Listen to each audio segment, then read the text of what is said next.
ಮಾತಿಗೆ ಬರ್ತೀವಿ. SDP ನಾಯಕ ಹೇಳಿದ್ರೆ ನಿಮಗೆ ರಕ್ತ ನಿಮ್ಮವ್ರನ್ನ ಒತ್ತೊಳಗೆ ಹಾಕ್ಬೇಕ್ರಿ, ಬಿಜೆಪಿ ಒಳಗೆ ಹಾಕ್ಬೇಕು, ನಿಮ್ಮವ್ರನ್ನ ಹಾಕ್ಬೇಕು, SDP ಹಾಕ್ಬೇಕು ಆಯ್ತಾ. ಇದೇ ಕಾರಣಕ್ಕಾಗಿ ಅಲ್ಲಿ ಆಗ್ತಿರ್ತಕ್ಕಂಥದ್ದು. ಕುಮಾರ್ ಅವರೇ, ನನಗೆ ಗೊತ್ತು ನೀವು ನಿಮ್ಮ ಪಾರ್ಟಿನ ಹೊಗಳ್ಕೊಂತೀರಾ, ಅವ್ರ ಪಾರ್ಟಿನ ಸಮರ್ಥನೆ ಮಾಡ್ಕೊಂತೀರಾ. ಸರ್, ನಾವು ನಮ್ಮ ಪಾರ್ಟಿನ ಕರಾವಳಿಯ ಶಾಂತಿಗಾಗಿ ನಾನು ಬಂದಿದ್ದೀವಿ. ನಾವೆಲ್ಲರೂ ಕರಾವಳಿಯ ಶಾಂತಿಗಾಗಿ ಪ್ರಾರ್ಥನೆ ಮಾಡಬೇಕು, ಕರಾವಳಿಯ ನೆಮ್ಮದಿಗಾಗಿ ನಾವೆಲ್ಲರೂ ಬೇಡ್ಕೋಬೇಕು. ಸರ್, ನಾವು ಕಾಂಗ್ರೆಸ್ ಅವರು ಅಂತೇಳಿ ನಾವು ಸಮರ್ಥನೆ ಮಾಡ್ಕೊಂತ ಇಲ್ಲ ಸರ್. ಶಾಂತಿ ಸುವ್ಯವಸ್ಥೆ ಕಾಪಾಡಕ್ಕೆ ನಮ್ಮ CM ಆಗಲಿ DCM ಆಗಲಿ ಏನ್ ಮಾಡ್ಬೇಕು ಅದನ್ನ ಮಾಡ್ತಾ ಇದ್ದಾರೆ ಸರ್. ಜಿಲ್ಲಾಧಿಕಾರಿಗಳು ಸಭೆಗಳು ಕರೆದಿದ್ದಾರೆ, ಪೊಲೀಸ್ ವರಿಷ್ಠಾಧಿಕಾರಿಗಳು ಸಭೆಗಳು ಕರೆದಿದ್ದಾರೆ, ಅವ್ರಿಗೆಲ್ಲ ಸೂಚನೆ ಕೊಟ್ಟಿದ್ದಾರೆ ಸರ್. ಜಿಲ್ಲಾಧಿಕಾರಿಗಳಿಗೆ ಮತ್ತೆ SP ಅವ್ರಿಗೆ ಖಡಕ್ ಸಂದೇಶ ಹೋಗಿದೆ. ಈ ತರ ಕೋಮು ದ್ವೇಷದ ಭಾಷಣಗಳು ಮಾಡ್ತಾರೆ, ಸುಮೋಟೋ ಕೇಸ್ ಹಾಕಿ ನಿರ್ದಾಕ್ಷಿಣ್ಯಗಳು ಅವ್ರಿಗೆ ಕ್ರಮ ಜರುಗಿಸ್ಕೊಳ್ಳಿ. ಸುಪ್ರೀಂ ಕೋರ್ಟ್ ಇಂದ ಆರ್ಡರ್ ಆಗಿದೆ ಸುಮೋಟೋ ಕೇಸ್ ಹಾಕಿ ಅಂತ. ಈಗ ನಾವ್ ಹೇಳ್ತೀವಿ ಸರ್, ಒಬ್ಬ SP ಗೆ ಕಂಟ್ರೋಲ್ ಅಲ್ಲಿ ಇದ್ದಾಗ IPS ಅಧಿಕಾರಿಗಳಿಗೆ ಅಮಿತ್ ಶಾ ಅವರು ಫೋನ್ ಮಾಡಿದ್ರೆ ಏನ್ ಮಾಡ್ತಾರೆ ಸರ್? ಈ ತರ ಹರೀಶ್ ಪೂಂಜಾ ಆಗಲಿ, ಭರತ್ ಶೆಟ್ಟಿ ಆಗಲಿ, MLA ಅವರು ಇನ್ಫ್ಲೂಯೆನ್ಸ್ ಮಾಡಿ ಅವರ ಈಗ ಅಲ್ಲಿ ಯಾರೊಬ್ಬ ಅಲ್ಪಸಂಖ್ಯಾತ ಅಲ್ಲಿ ಹೋಗಿ ಕೋಮು ಗಲಭೆ ಮಾಡಿದ್ರೆ ಗೃಹ ಸಚಿವ ಪರಮೇಶ್ವರ್ ಕಾಲ್ ಮಾಡಿದ್ರೆ ಪಾಪ ಪೊಲೀಸ್ ಏನ್ ಮಾಡ್ತಾರೆ ಸರ್? ನಮ್ಮ ಗೃಹ ಸಚಿವರು ಎಲ್ಲ ಒಂದೇ.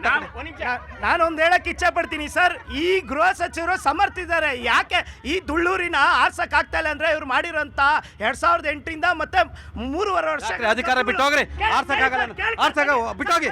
ಯಾಕಿದ್ದೀರಾ? ನಾಚಿಕೆ ಆಗಬೇಕು. ಅಧಿಕಾರಸ್ಥರು ಯಾವಾಗಲೂ ಕೂಡ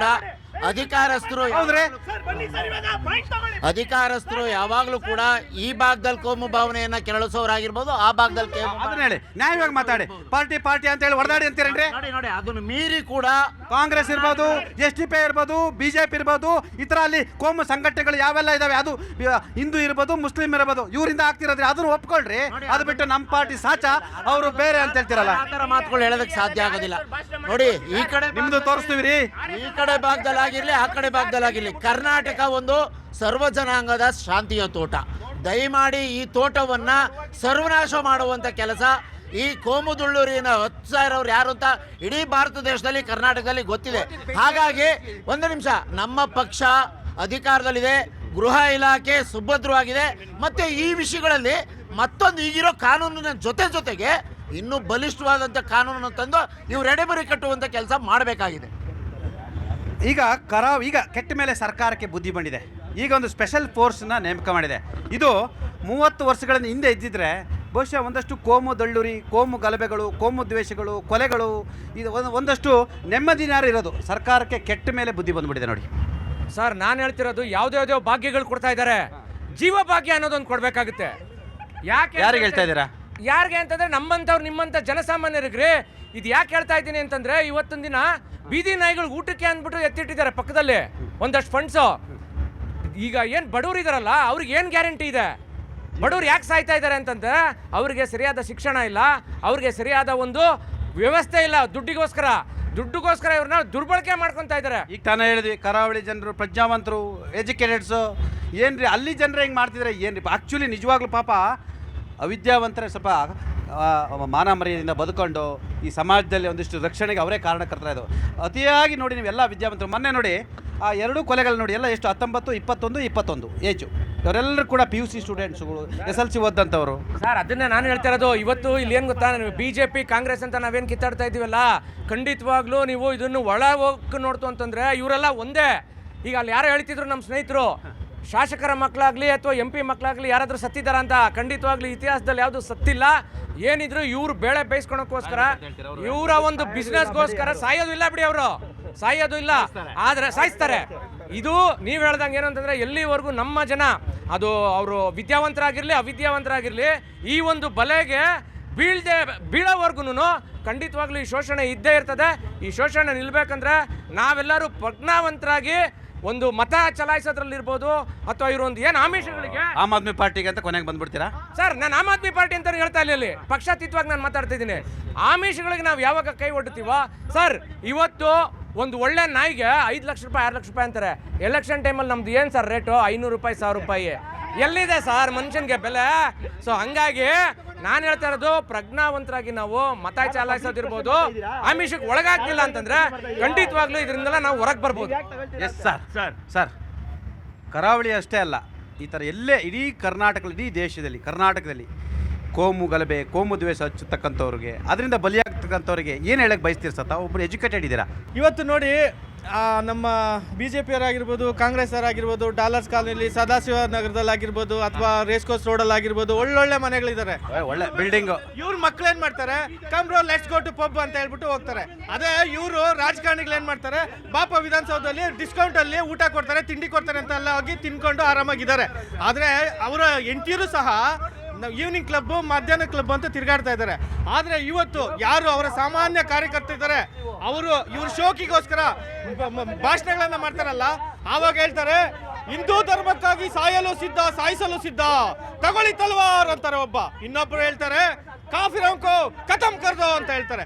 ಈ ಒಂದು ಪ್ರಚೋದನಕಾರಿಯಾದಂಥ ಭಾಷಣಗಳನ್ನ ಮಾಡಿ ಇವತ್ತು ನಮ್ಮ ದೇಶವನ್ನ ಜಾತಿಯಲ್ಲಿ, ಧರ್ಮದಲ್ಲಿ ಮತ್ತೆ ವರ್ಣದಲ್ಲಿ ಕೆಳಗೆ ತುಳಿಯುವಂಥ ಎಲ್ಲ ಪ್ರಯತ್ನವನ್ನ ಇವತ್ತು ಮೂರು ಪಕ್ಷಗಳು ಮತ್ತೆ SDPI ಆಗಿರ್ಬೋದು ಎಲ್ಲ ಪಕ್ಷಗಳು ಸೇರಿ ರಾಜಕಾರಣಿಗಳು ಒಂದ್ ಕಡೆ ನಿಂತಿದ್ದಾರೆ, ಜನಸಾಮಾನ್ಯರನ್ನು ಒಂದ್ ಕಡೆ ನಿಂತಿದ್ದಾರೆ. ಯಾಕ್ರಿ ಅಲ್ಲಾಗಿರುವಂತ ತಪ್ಪಿಗೆ ನೀವು ಕಾರಣವಲ್ಲ, ಪರಮೇಶ್ವರ್ ಅವರೇ ನೀವು ಕಾರಣರಲ್ವಾ? ಯಾಕೆ IPS ಅಧಿಕಾರಿಗಳನ್ನ ಟ್ರಾನ್ಸ್ಫರ್ ಮಾಡ್ತೀರಾ? ನೀವು ಸ್ವತಂತ್ರವಾಗಿ ರಾಜೀನಾಮೆ ಕೊಡಿ, ಅಥವಾ ನೀವು ಅಮಾನತಲ್ಲಿರಿ, ಅಥವಾ ನೀವು ನಿಮ್ಮ ಅಲ್ಲಿರ್ತಕ್ಕಂಥ MLAಗಳನ್ನ ಅಮಾನತಲ್ಲಿರಿ. ಯಾಕೆ IPS ಅಧಿಕಾರಿಗಳು ಮಾತ್ರ ನೀವು ಕ್ರಮ ಕೈಗೊಳ್ತೀರಾ? ಹೌದಲ್ವಾ? ನಿಜ ಅಲ್ವಾ ಇದು? IPS ಅಧಿಕಾರಿಗಳು ಏನ್ ಮಾಡಿದ್ದಾರೆ, ಅವ್ರನ್ನ ಯಾಕೆ ನೀವು ಟ್ರಾನ್ಸ್ಫರ್ ಮಾಡಿದ್ದೀರಾ? ನಿಮ್ಮ MLAಗಳನ್ನ ನೀವು ಟ್ರಾನ್ಸ್ಫರ್ ಮಾಡಿ, ಅಥವಾ ನಿಮ್ಮನ್ನ ನೀವು ಶಿಕ್ಷಿಸ್ಕೊಳ್ಳಿ. ಸಮಾಜಕ್ಕೆ ಹೋಗಿಯೋದು ಅದರಲ್ಲಿ ಒಂದು ಕಾಳಷ್ಟು ಆ ಕಡೆ ಈ ಕಡೆ ಆಗುತ್ತೆ. Thank you. Yes sir. ಯಾರು ಹೊಣೆ ಸರ್ ಈ ಸಾವುಗಳಿಗೆ? ಯಾರು ಹೊಣೆ? ಇದರಲ್ಲಿ ನಾನು ಹೇಳಬೇಕು ಅಂದರೆ ನಾವೇ ಹೊಣೆ. ಒಬ್ಬ ಮನುಷ್ಯನ ಒಳ್ಳೆಯ ಮನುಷ್ಯ ಅಂದ್ಬಿಟ್ಟು ಅವನಿಗೆ ನಾವು ಆರಿಸಿ ಕಳಿಸಿಲ್ವಲ್ಲ, ಅದೇ ನಮ್ಮ ಪ್ರಾಬ್ಲಮ್ಮು.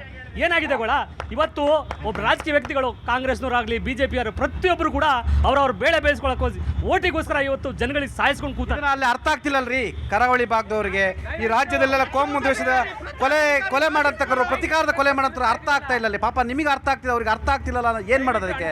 ಇವತ್ತು ಹೇಳ್ಬೇಕಂದ್ರೆ ಆಕ್ಚುಲಿ ಇವರ ಮಕ್ಕಳೆಲ್ಲ ಆರಾಮಾಗಿ ಫಾರಿನ್ ಓದ್ಕೊಂಡು ಕೂತಾರೆ.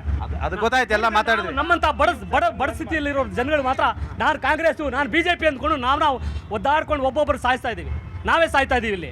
ಒಟ್ಟಲ್ಲಿ ಹೇಳಬೇಕು ಅಂದರೆ ಮನುಷ್ಯ ನೋಡಿಕೊಂಡು ಒಳ್ಳೆ ಮನುಷ್ಯನಿಗೆ ನೋಡಿ ಆಯಿಸಿ ಅವ್ನಿಗೆ ಕಳಿಸ್ಕೊಡಿ ಅಂತ ನಾನು ಕೇಳಕ್ಕೆ ಇಷ್ಟಪಡ್ತೀನಿ. ಅನಿಲ್ ಅವರೇ, ದಯಮಾಡಿ ಏನು ಮಾಡೋದು, ಇದಕ್ಕೆ ಪರಿಹಾರ ಏನು ಅಂತ ನಾನು ಒಂದೇ ಪರಿಹಾರ, ಯಾರ್ಯಾರು ಪ್ರಚೋದನಕಾರಿ ಭಾಷಣಗಳನ್ನ ಕೊಡ್ತಾರೆ ಅವ್ರ ಗನ್ಮ್ಯಾನ್ಗಳನ್ನ ಅವ್ರನ್ನ ಪ್ರೊಟೆಕ್ಷನ್ ಕೊಡೋದು ನೀವು ಇವತ್ತು ನಿಲ್ಲಿಸಿ. 3 ದಿನದಲ್ಲಿ ಸರಿ ಆಗುತ್ತೆ. ಇದೇನಾಗುತ್ತೆ ಅಂದರೆ, ನಾನು ಬಂದು ಪ್ರಚೋದನಕಾರಿ ಭಾಷಣ ಕೊಡ್ತೀನಿ, ನನಗೆ 3 ಜನ ಪೊಲೀಸವ್ರನ್ನ ಕೊಟ್ಟು ನೀವು ನನಗೆ ಪ್ರೊಟೆಕ್ಷನ್ ಕೊಡ್ತೀರಾ.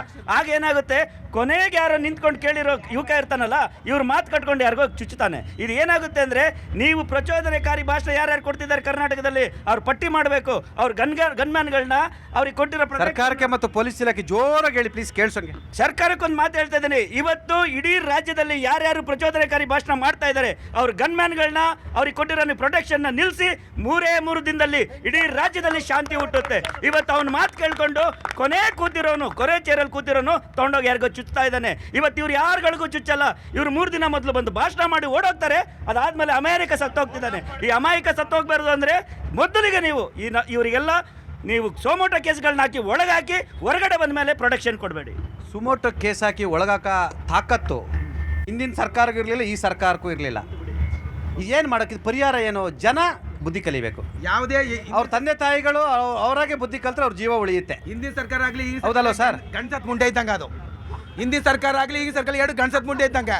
ಗಂಡಸ್ತಾನ ಇಲ್ದಿದ್ದವ್ರು ಸರ್ಕಾರ ಬಂದು ನಾವು ಓಟ್ ಕೊಟ್ಟರೆ ನಮ್ಮ ಕರ್ಮ ಅದು. ಅದಕ್ಕೋಸ್ಕರ ನೋಡಿ ಮಾಡಿ ಒಳ್ಳೆಯವ್ರು ಯಾರು ಅಂತ ಆಯ್ಕೆ ಮಾಡಬೇಕು. ಆದರೆ ಮಂಗಳೂರು ಜನ ತುಂಬ ಸಭ್ಯರು. ಮುಂದಾದರೂ ಅಷ್ಟೇ ನಿಮ್ಮ ಮಕ್ಕಳನ್ನು ನೀವು ಸೈಲೆಂಟಾಗಿ ಇಟ್ಕೊಂಡು ಮನೇಲಿ ಪೋಸ್ಟರ್ ಮಾಡಿ, ಯಾವುದೇ ರಾಜಕೀಯ ವ್ಯಕ್ತಿಗಳಿಗೆ ನಿಮ್ಮ ಮಕ್ಕಳನ್ನು ಸಾಕಾರ ಮಾಡಿ ಅಂತ ನೀವು ಕಳಿಸೋಕೋಬೇಡಿ. ಇದೇ ನನ್ನ ಕೋರಿಕೆ ಮಂಗಳೂರು ಜನತೆಗೆ ಅಂತ ಹೇಳ್ತಾ ಇದ್ದೀನಿ. ನಮಸ್ಕಾರ.